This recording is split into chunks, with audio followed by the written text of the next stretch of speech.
Any thoughts on marriage, family, and raising kids under this philosophy? Lots.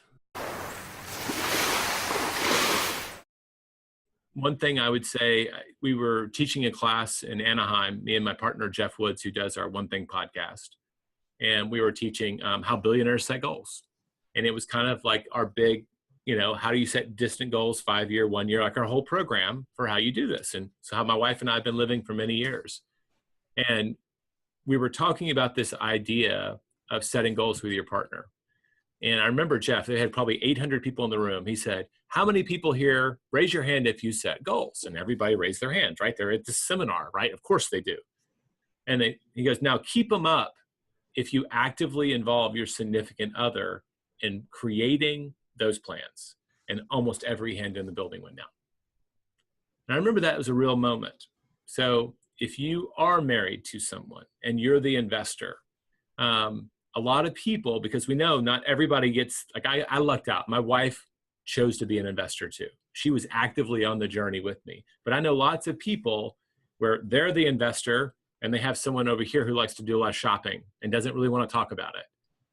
If you don't involve them in the journey, if you're not planning with them, it's going to be very hard to stay aligned.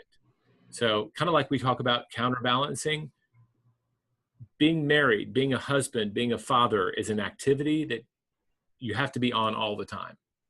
And it's not something you get to take vacations from. And involving them in the process is super important. So my wife and I do a goal setting retreat every year. We check in with our goals every month. Every afternoon we walk the dogs and we talk about this stuff. So we've made it to where it's a conversation we can have. It was not easy in the beginning, but it has paid off tenfold. As for raising kids, I've got teenagers. So all bets are off on how they turn off, right? Because right now they have no mind of their own. They're 13 and 12. But I will say this, they both understand entrepreneurialism because they've seen it every day.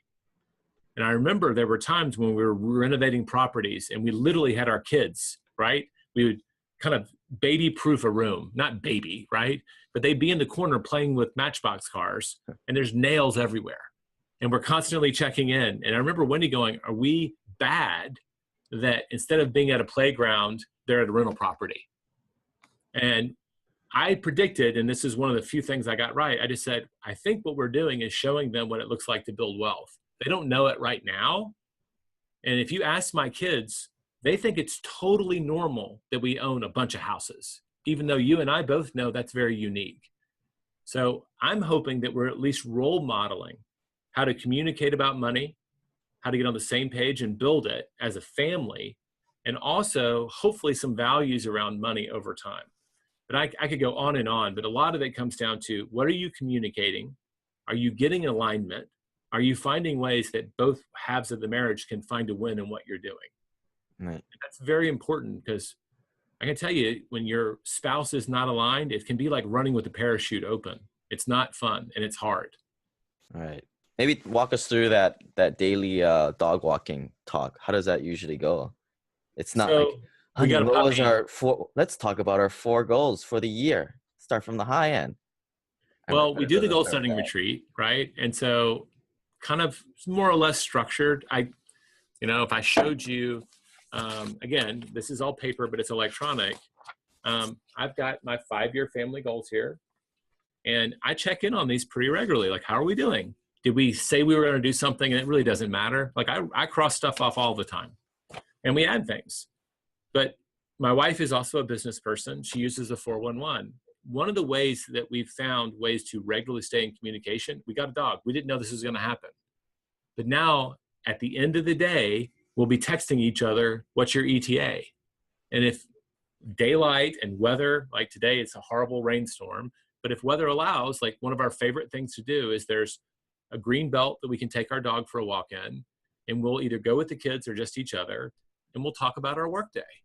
And it's kind of nice because we're not in the house. Like I'm not, she's not prepping for dinner and I'm not doing laundry.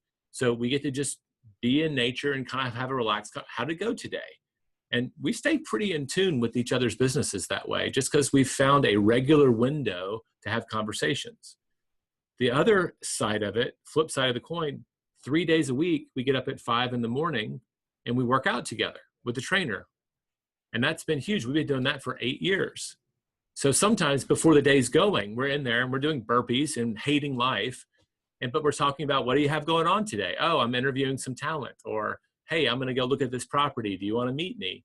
And it's just, it's so easy when you've got a family to be so busy and so consumed with baseball practice and everything else that you forget to connect with the reason that you had the kids in the first place, right? And so I think my first role is as a husband and my second role is as a father. And I try to keep those priorities aligned because I want to role model a healthy marriage too. That doesn't, by the way, pass the burning building test. If the building's on fire, my wife knows I'm going for the kids. And so would she. But on a daily basis where lives are not at stake, I'm making sure that our investment, right, as best as I can, and we fight like everybody else, right? We're human. But we try to make sure that we are doing the right things together so that we can then be better parents for the kids. That may sound counterintuitive, but it makes sense to me, and it's working. Right. No, that counterintuitive point is something I've been hearing a lot from very successful people. And, you know, most times the counterintuitive thing is probably the things that you should probably be doing. You should at least consider it, right? Yeah.